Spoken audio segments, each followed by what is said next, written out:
See, as a poultry farmer, you really have to know how to endure. You really have to know how to endure some certain things. Yesterday, I lost my 3 big chicken. It wasn't easy, and this is actually Christmas season. That you know you have to make money, but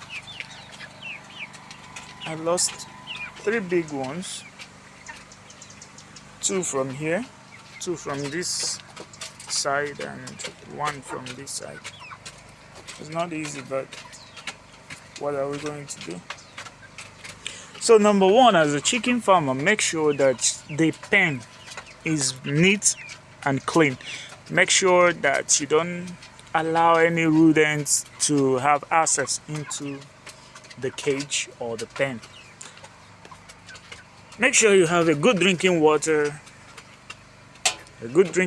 for your chicken, and a good feeder.